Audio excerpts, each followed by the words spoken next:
베드로를 비롯한 나머지 6 제자들 다 합쳐서 7명의 제자들이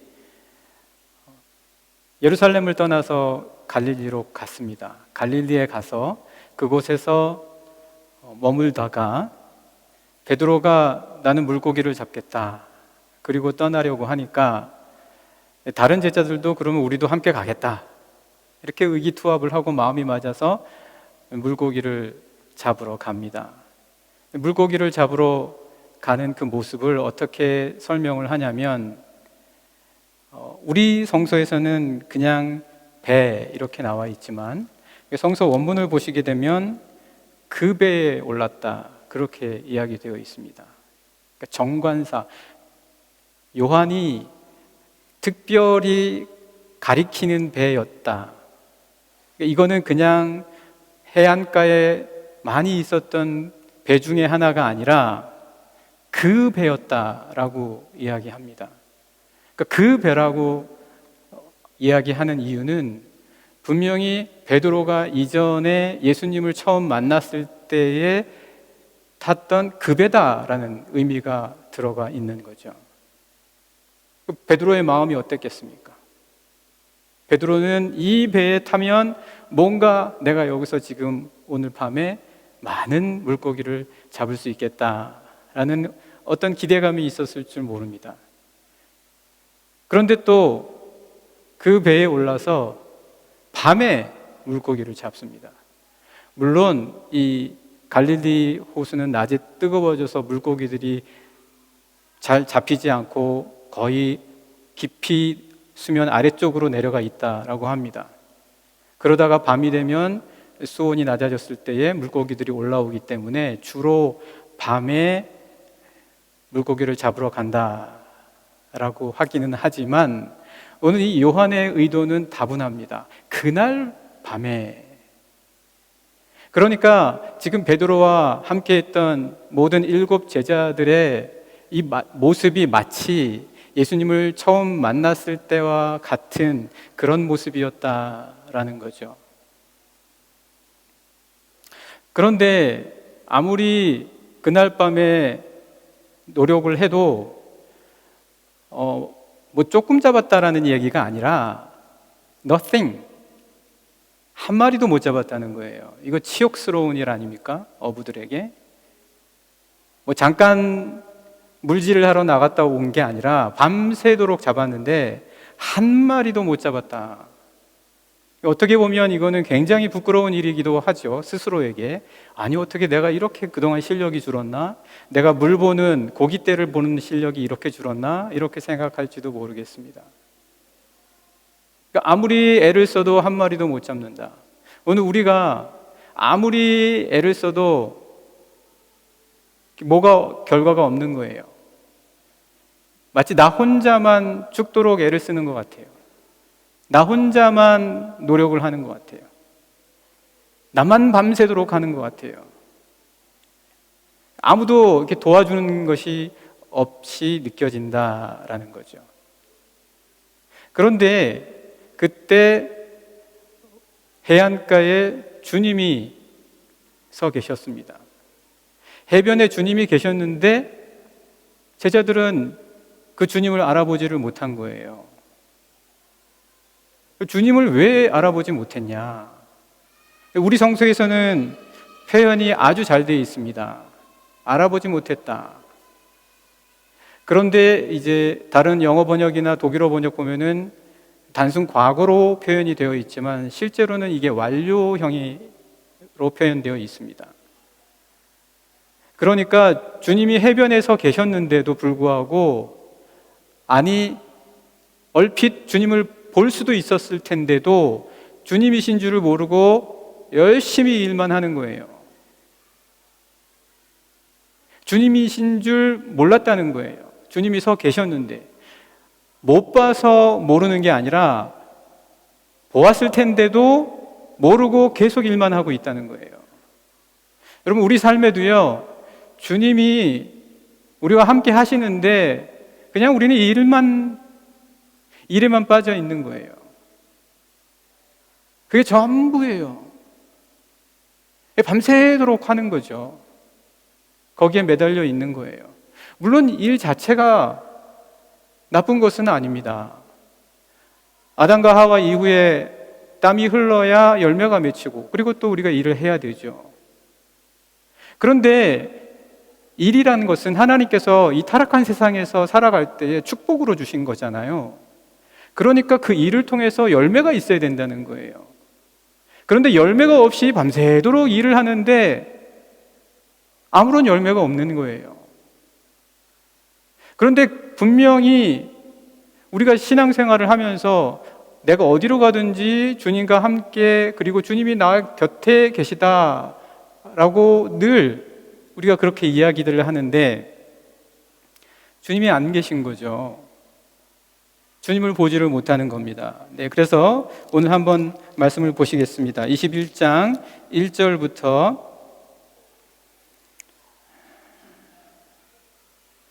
4절까지 한번 같이 읽어보시겠습니다. 시작. 그 후에 예수께서 디베라 호스에서 또 제자들에게 자기를 나타내셨으니 나타내신 일은 이러하니라.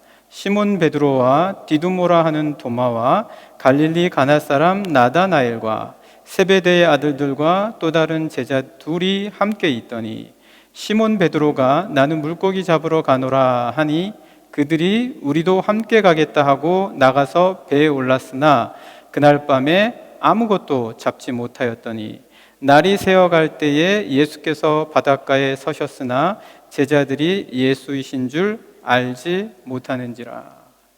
예전에 한번 기억이 있어서 이렇게 하면 되겠지, 그리고 내가 어부인데, 그리고 똑같은 배인데, 똑같은 밤에 정말 예전처럼 잡을 수 있겠지라고 하는데 아무리 똑같은 상황에서 똑같은 조건으로 내가 한다 할지라도 결과가 다른 거예요. 왜 결과가 다르냐? 중요한 게 빠져 있다는 거예요. 여러분, 오늘 우리들의 삶에서도요, 꼭 중요한 것이 있어야 하는데 그게 없이 무언가를 하면 우리가 생각하고 원했던 만큼의 결과가 나오지 않습니다. 그럼 우리 인생에서 가장 중요한, 여러분들의 삶에서 꼭 빠지지 말아야 할 게 무엇인지를 이 말씀이 오늘 우리에게 가르쳐주고 계시는 거예요. 꼭 함께 빠지지 말고 있어야 될 중요한 것, 바로 그리스도 예수이시다. 주님이 곁에 계세요. 주님이 곁에 계신데 우리가 분별하지 못하는 거예요. 주님의 뜻이 뭔지를 몰라요. 주님의 기쁨을 우리가 알지를 못해요. 주님이 어디로 이끄시는지를 몰라요. 확신이 없는 거예요. 그러니까 중요한 거는 내가 무엇을 하든지 그 일을 통해서 비록 열매를 거둔다 할지라도 그 속에서 얻게 되는 깨달음이 없으면, 그 깨달음을 통한 기쁨이 없으면, 그 깨달음을 통한 변화가 없으면 그 많은 노동의 시간과 그를 통한 열매가 있다 할지라도 결코 나에게 전혀 기쁨이 되지 못한다라는 것입니다. 왜 이 말씀에서 그들이 예수이신 줄을 알지 못했다라고 표현을 했는가? 알지 못하다라는 것은 헬라어로 오이다라는 표현입니다. 이 오이다는 보다라는 뜻에서 시작했지만 보는 것에서 그치지 않고 보고 깨닫는다라는 의미거든요. 그러니까 우리가 살 때 우리 일 속에, 그리고 내가 살아가는 삶 속에 주께서 주시는 의미와 그리고 그 뜻을 보는 것에만 그치는 게 아니라 이것을 깨달을 수가 있어야지 된다. 내가 지금 가는 이 길 속에서 하나님이 주시는 이끄심이 무엇이고 나를 통해서 이루시고자 하시는 것이 무엇이든지 과연 내가 깨닫고 있냐? 그것이 없으면 밤새도록 일을 해도 그 일을 통한 결과가 나에게 어떤 기쁨도, 나에게 어떤 결실이 될 수도 없다라는 것이죠. 사랑하는 영락의 성도 여러분, 여러분은 어떻습니까? 여러분의 삶 속에서 감당해가는 모든 일들 속에서 주님이 함께 하시고 주님이 곁에 계신 것을 보면서 주님의 뜻이 무엇인지, 주님이 우리에게 주시고자 하시는 의미가 무엇인지, 주님의 계획하심이 무엇인지를 알고 계시는지요. 오늘 우리가 우리의 삶 속에서, 그리고 여러분들의 삶 속에서 하나님의 뜻과 그리고 하나님의 계획과 인도하심이 무엇인지를 제자들과는 달리 오이다 볼 뿐만 아니라 깨달으실 수 있는 우리 영락의 모든 성도님들이 되시기를 간절히 축복합니다. 결국 그들은 아무것도 잡지 못하다가 주님이 얘들아 너에게 고기가 있느냐 이렇게 말씀하실 때에야 주님이신 것을 알게 되는 거예요. 그러니까 우리 삶도 그래요.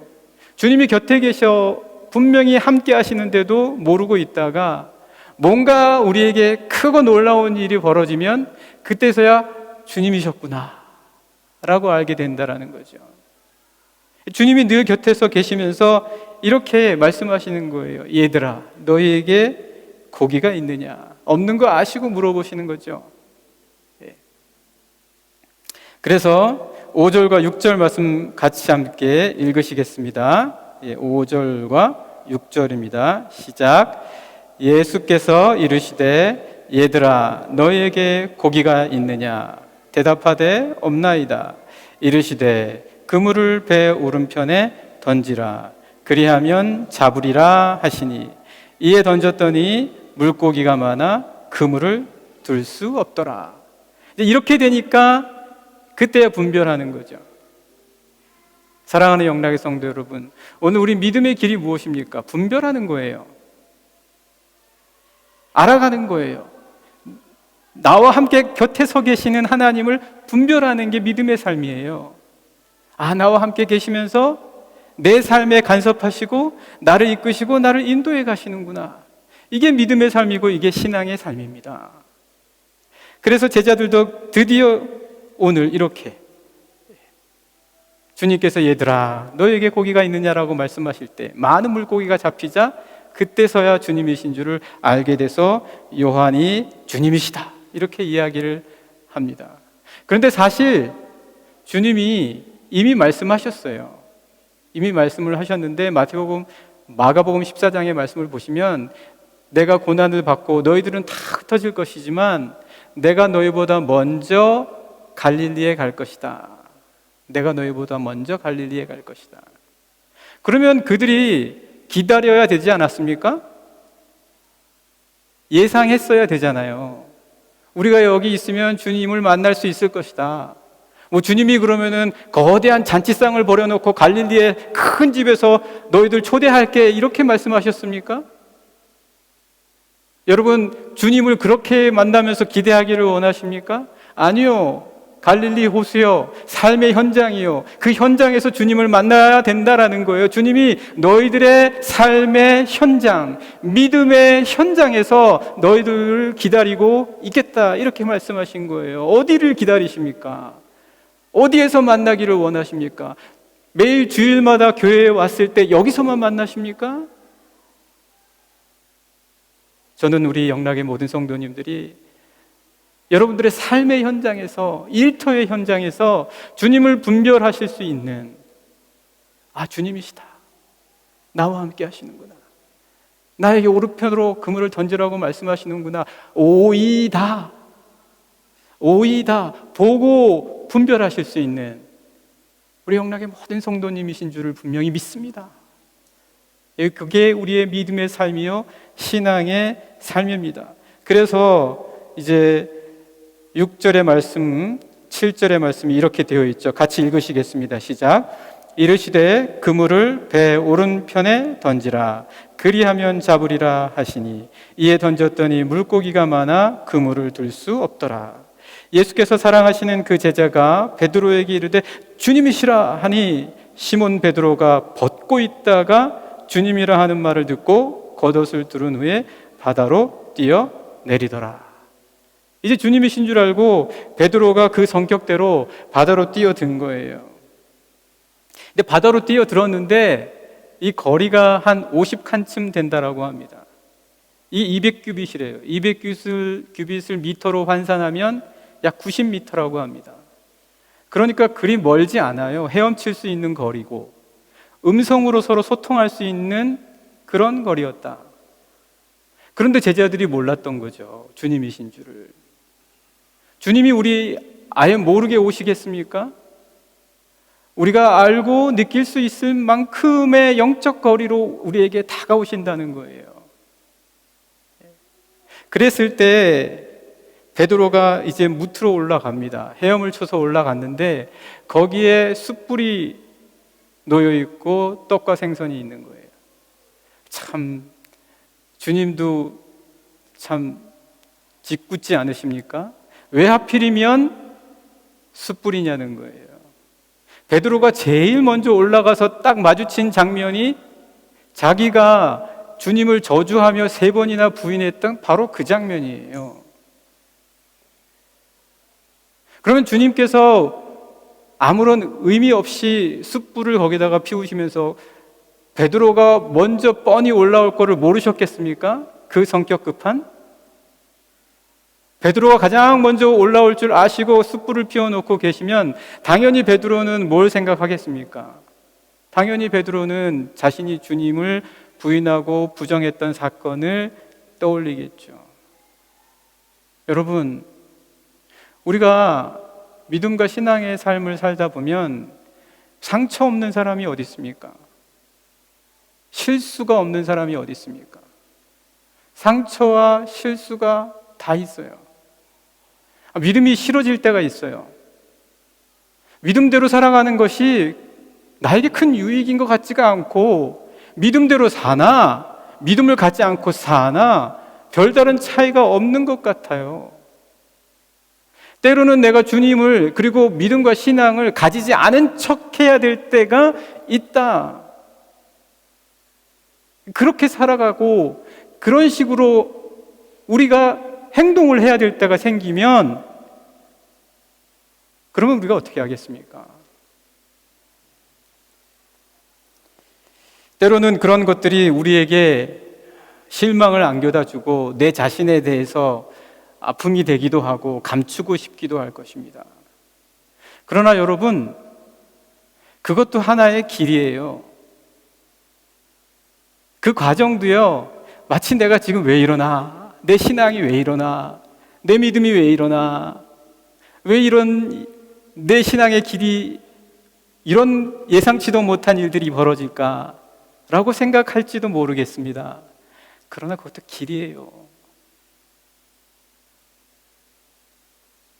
여러분, 달라스 윌라드는 욥을 이야기하면서 욥에게 보이는 믿음을 3가지로 분류합니다. 첫 번째 믿음은 의례적인 믿음이에요. 그냥 크리스찬이 되면 누구나 다 보이는 믿음이에요. 예배 나오고 기도에 참여하고 그리고 헌금하고 뭐 그런 거예요. 욥이 그거 잘했죠. 예배 잘 드렸어요.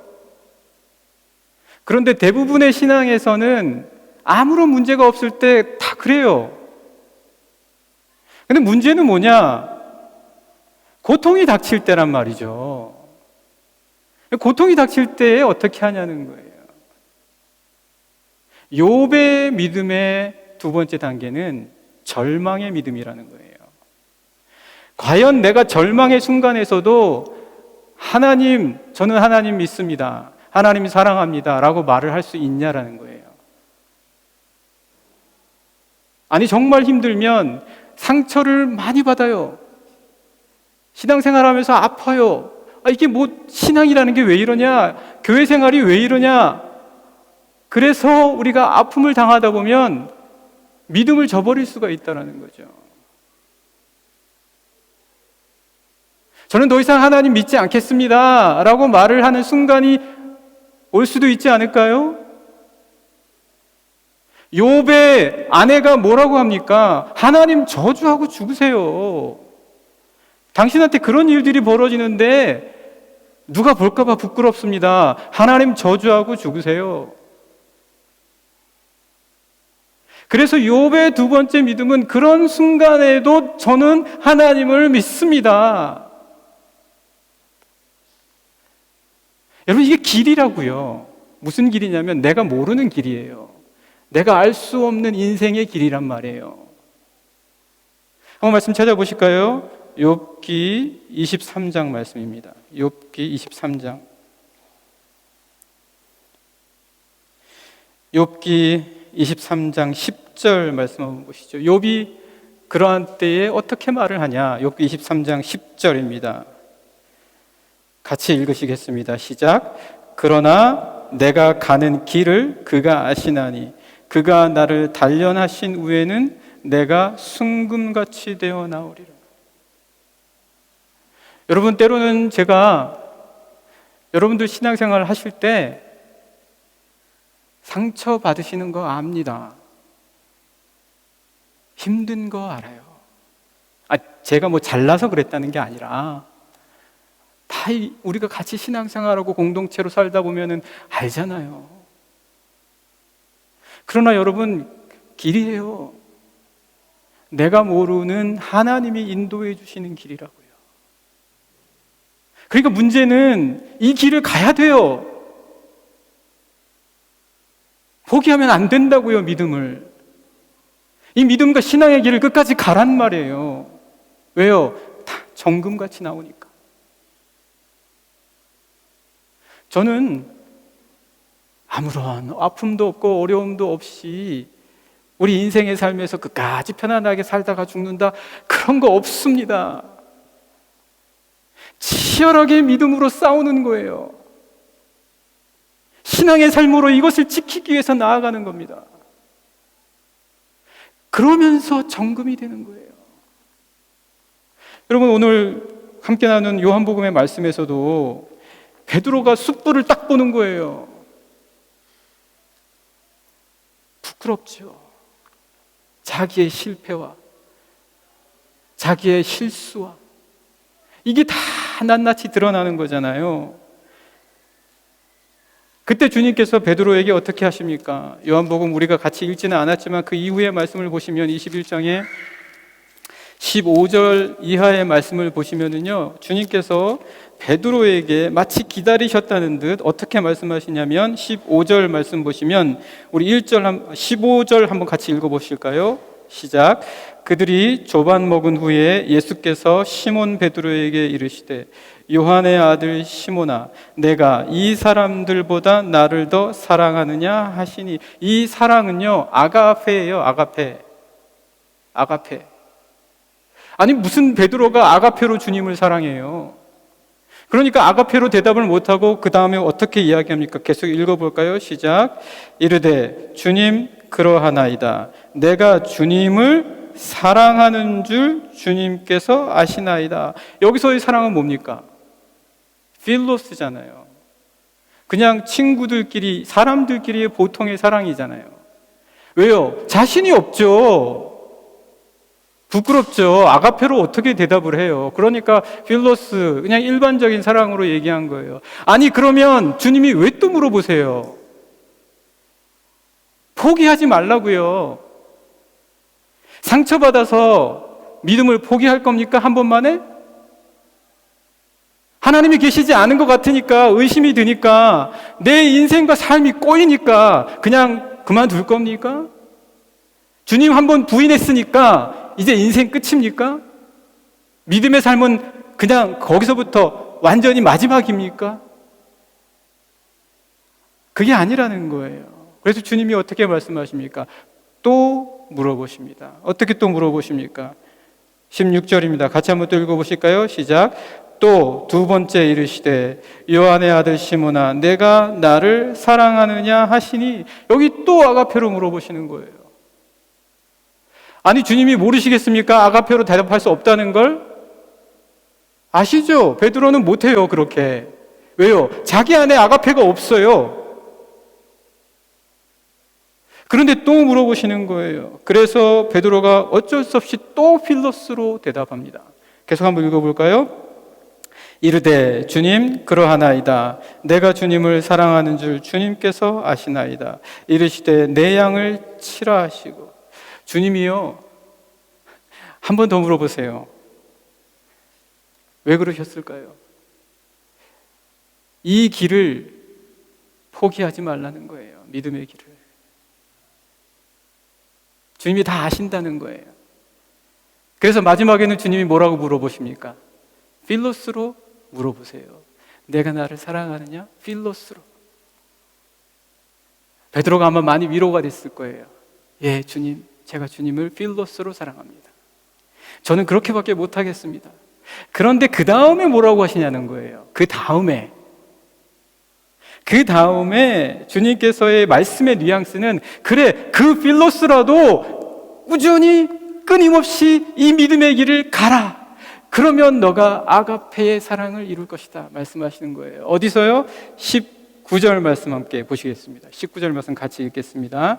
시작. 내가 진실로 진실로 내게 이르노니 내가 젊어서는 스스로 띠띠고 원하는 곳으로 다녔거니와 늙어서는 내 팔을 벌리리니 남이 내게 띠띠우고 원하지 아니하는 곳으로 데려가리라.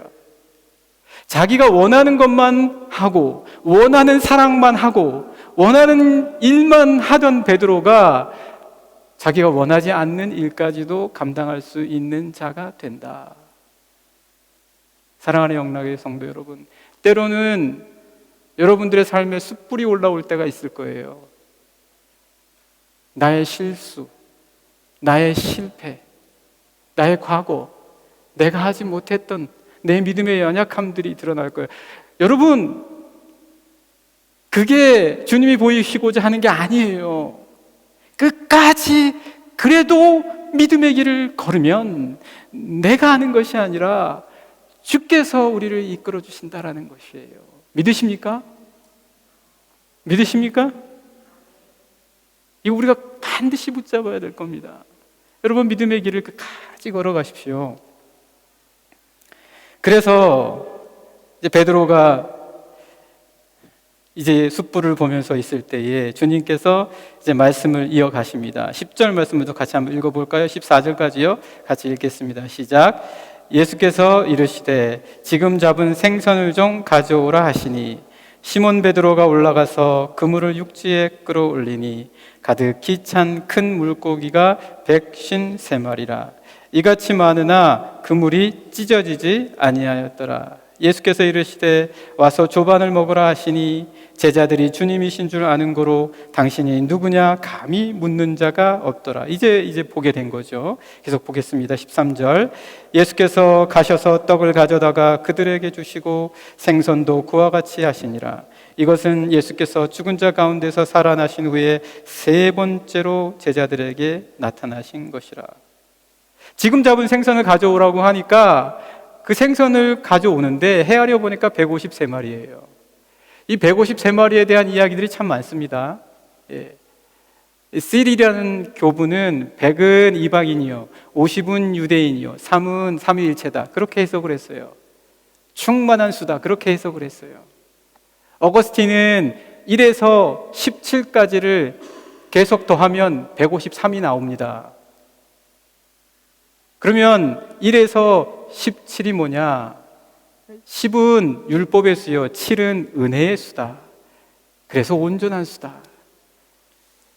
방법은 다르지만 결과는 같아요. 은혜의 수요, 완전한 수다라고 말을 하는 거예요. 또 여기 튜빙엔 학파에서는 이 153을 베드로와 바나바와 요한 이것을 히브리식으로 숫자로 바꿔서 표현을 하면 그러면 153이 나온다. 그래서 베드로에 대한 이야기다. 뭐 그렇게 해석을 하기도 합니다. 그러나 본질은 많다, 풍성함이다. 그런 의미예요. 그래서 이 153마리 11절에 보면 시몬 베드로가 올라가서 그물을 육지에 끌어올리니 가득히 찬 큰 물고기가 153마리라. 이같이 많으나 찢어지지 않는 것. 이게 153의 뜻이다. 많지만 찢어지지 않는 수.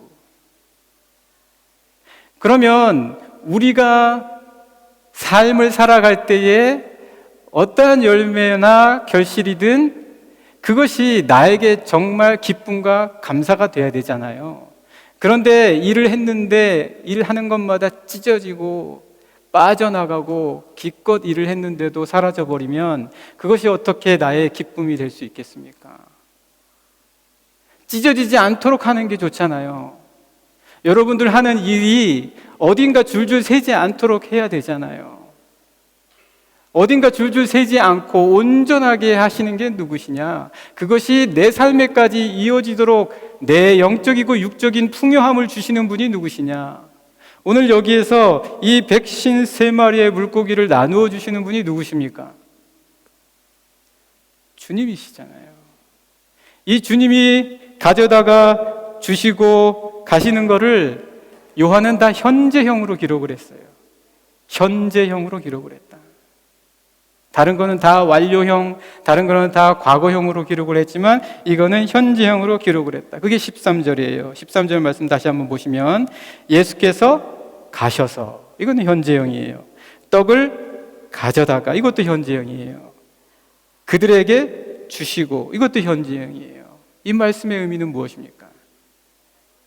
아무리 풍성한 것이라도 그것을 우리에게 유익이 되도록 주시는 분, 그것은 주님의 은혜다라는 거예요. 여러분이 수고한 것도 뭐가 되려면 은혜가 있어야지 돼요. 여러분이 애쓴 것도 뭔가가 되려면 은혜가 있어야지 된다고요. 한번 같이 보실까요? 고린도전서 15장입니다. 이 말씀 보고 오늘 말씀을 마치도록 하겠습니다. 고린도전서 15장 10절 말씀 한번 보실까요? 고린도전서 15장 10절 여러분과 제가 같이 함께 읽도록 하겠습니다. 시작. 그러나 내가 나된 것은 하나님의 은혜로 된 것이니 내게 주신 그의 은혜가 헛되지 아니하여 내가 모든 사도보다 더 많이 수고하였으나 내가 한 것이 아니요 오직 나와 함께 하신 하나님의 은혜로다. 여러분, 내가 뭔가 되려면 내 수고가 그냥 수고로만 남지 않고 뭐가 되려면 은혜가 있어야 된다는 거예요. 그 은혜를 사모하실 수 있는 우리 영락의 모든 성도님들이 되시기를 간절히 축복합니다. 그렇지 않으면 밤새도록 그물을 던지고 수고하는데 혼자 수고하는 것에 끝날 수도 있다는 거죠. 자, 오늘의 우리에게 주신 말씀의 의미는 무엇입니까? 모든 것을 주님께 맡겨야 된다. 주님께 맡겨야 된다. 오마카세라는 그 요리가 있다라고 하더라고요. 여러분 아십니까? 저는 최근에 처음 알았습니다. 오마카세라는 것을. 이 오마카세는 이 셰프가 특별히 엄선해서 추천해 주는 것이라고 하는데 오마카세의 뜻이 맡김입니다. 맡김. 그냥 셰프에게 맡기는 거예요. 아까 욥의 말씀 보셨죠? 욥이 절망의 믿음에서 자기의 가는 길을 주님께 맡기는 거예요. 베드로가 내가 이 필로스로밖에 사랑하지 못하는 거 주님이 아시지 않습니까? 주님께 그냥 맡겨버리는 거예요. 내가 최선의 노력을 할지라도 주님, 저는 이렇게밖에 하지 못하지 않습니까? 그때 주님께서 내가 젊었을 때는 그러할지라도 늙어서는 내가 인도하겠다. 사랑하는 영락의 성도 여러분, 이 믿음의 길을 걸어가십시오. 주님께 맡기십시오. 그때 주께서 우리를 인도하여 주실 줄 분명히 믿습니다. 이 믿음을 결코 포기하지 아니하시는 우리 영락의 모든 성도님들 되시기를 간절히 축복합니다.